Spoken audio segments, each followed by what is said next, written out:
adalah yang berhasil memperoleh salinan ijazah ini. Ini yang tahun 2019. Jadi di sini kan banyak ditutupi, ada 9 item. Jadi mediasi tadi kita harus patut apresiasi. Dan Komisi Informasi ini menjadi indikator demokrasi, memperjuangkan hak-hak keterbukaan informasi. Jadi kita apresiasi, semoga kiranya nanti Komisi Informasi menjadi pilar nomor 1 terhadap demokrasi Indonesia. Kita tahu selama ini berkat kasus ijazah ini, orang jadi tahu apa itu Komisi Informasi. Nah, semoga nanti Menteri Komdigi bisalah memberikan apresiasi yang lebih tinggi ya, setara mungkin dengan komisi-komisi lain seperti KPU ya. Kita jujur saja saya lihat begitu agak timpang ini Komisi Informasi dengan KPU. Sementara KPU berlimpah fasilitas, di sini kayaknya kita juga rapat tadi minum juga susah ya. Seperti itu. Nah itu terkait intermezzo. Yang kedua, ya kita boleh bicara ijazah tapi kita tetap berduka.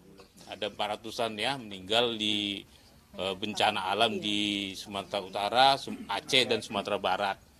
Nah, semoga keluarga yang berduka cepat dipulihkan. Ini belum termasuk korban-korban materi ya. Nah, terkait materi, jadi sebagaimana teman-teman tak ketahui bahwa kami adalah yang berhasil memperoleh salinan ijazah ini. Ini yang tahun 2019. Jadi di sini kan banyak ditutupi, ada 9 item. Nah, ini sebenarnya hanya sebatas kertas kalau tidak ada dokumen verifikasi yang mengalaskannya, yaitu dokumen-dokumen verifikasi. Inilah yang saya minta di mediasi tadi. Karena untuk ijazah tahun 2019 itu sudah diberikan. Tapi untuk ijazah 2014 itu belum diberikan sama sekali. Kita kan ingin tahu sebenarnya ini yang dikasih fotokopi ini apa sih? Apa sih bukti-bukti yang mengalaskan bahwa ini bukan sekedar kertas? Bukti pendukung lah. Bukti pendukung. Dan ini juga kita pakai untuk menjadi bukti-bukti di pengadilan, termasuk di MK. Bukti-buktinya. Tadi, alhamdulillah ya, tadi berkat Pak Mediator, kita bersepakat dengan KPU untuk diserahkan seperti tadi paling lama 7 hari seperti itu. Nah, tadi juga berusaha tim KPU kooperatif juga memediasikan 9 item yang disembunyikan ini. Tapi karena kita bersepakat ini adalah dokumen publik, saya tidak mau hanya saya yang melihat ini. Sebenarnya tadi tergoda juga saya. Hampir tergoda. Kenapa? Tawaran itu sangat menggiurkan. Hanya saya yang bisa melihat. Berarti kan saya orang penting nanti kan? Tapi saya tidak mau. Ini kan dari awal juga ini untuk publik. Sebagian mereka ketahui juga ya Pak Mike ya, Kementerian Dasar Menengah juga, Kementerian Pendidikan Dasar Menengah juga menawarkan hal yang sama seperti saya, ke saya, hanya saya yang melihat. Tapi saya tidak mau. Ini sekali lagi ini untuk publik. Masalah publik. Untuk teman-teman media saksikan dan di-share ke publik.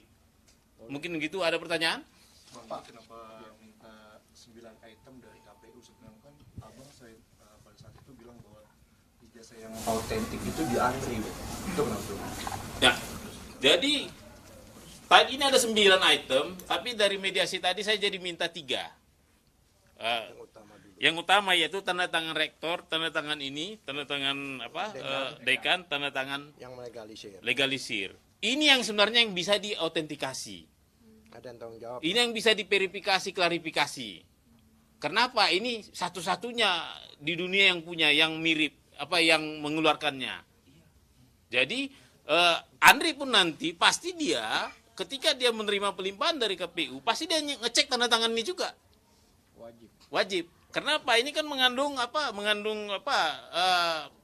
legalitas lah. Membawa masa lalu ya, jejak-jejak masa lalu ya, tanda tangan orangnya yang ini malah ada yang udah meninggal banyak ini. Seperti itu. Artinya tidak bisa direproduksi lagi tanda tangannya. Kalau yang nomor-nomornya kan tinggal ketik aja. Nah, tulisan lagi tinggal dibuat ya. Seperti itu. Pak, tadi ada ditanya nggak yang dimasukkan berkas ke KPU itu apakah A4 seperti itu? Ataukah ijazah sebenarnya kan lebih besar? Ya, makanya sebenarnya seharusnya kalau itu memang sebagai salinan asli, itu harus sesuai, ukurannya juga sesuai. Makanya itu kalau memang ada dirubah-rubah itu kan bisa katakan diedit. Kalau menurut Kapolda waktu itu mengedit itu adalah perbuatan melawan hukum. Ya kan? Ya, kalau dikatakan mengedit, ya KPU yang mengedit. Kalau kawan-kawan kita RRT dan sebagainya itu menganalisa, tidak pernah merubah atau memindahkan. Jadi kalau edit itu merupakan perbuatan melawan hukum, maka yang kena adalah KPU. Karena ini menurut kami ini bukan persyaratan yang dikecualikan.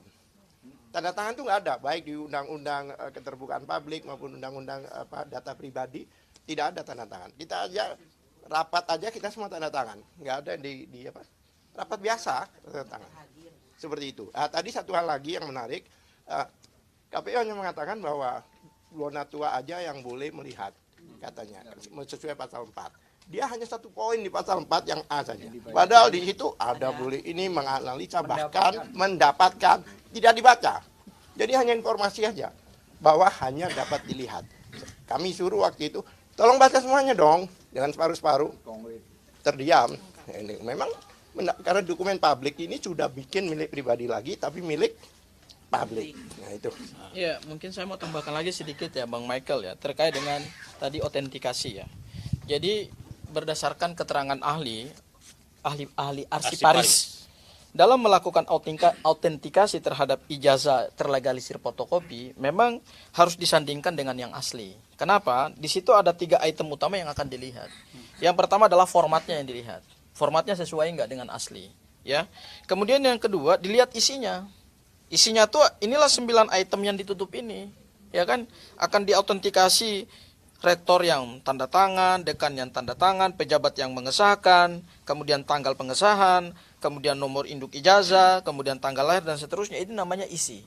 Kemudian yang ketiga akan dilihat adalah struktur daripada ijazahnya gitu ya. Struktur itu berarti semua daripada item-item ini sesuai nggak sih dengan struktur aslinya. Nah, ini yang sampai hari ini kita tidak pernah mendapatkan kepastian dari KPU apakah memang sudah dilakukan autentikasi apa belum.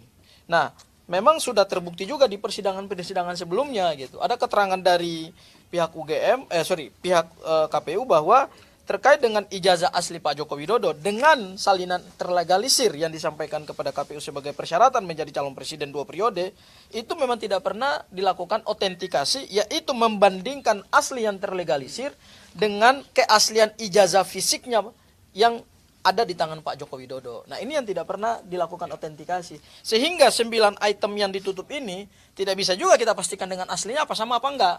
Ya, itu yang bisa saya tambahkan ya Pak Bonatua ya. Jadi saya pertegas lagi bahwa karena ini kebutuhan publik.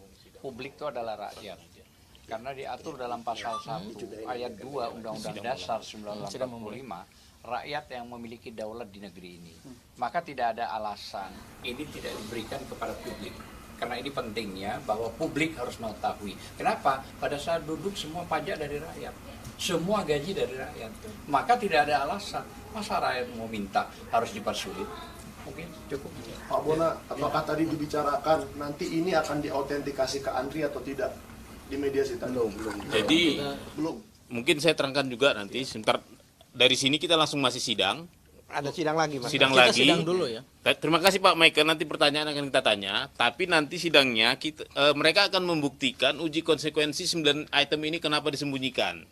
Di situ nanti terbuka sehingga nanti bisa aja kita arahkan ke autentikasi ke Andri.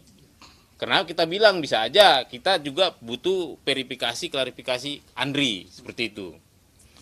Ya. Oke. Kami sidang dulu ya. Karena nanti sidang ini. Terima kasih ya media ya. Terima kasih teman-teman media ya. Mau lanjut langsung.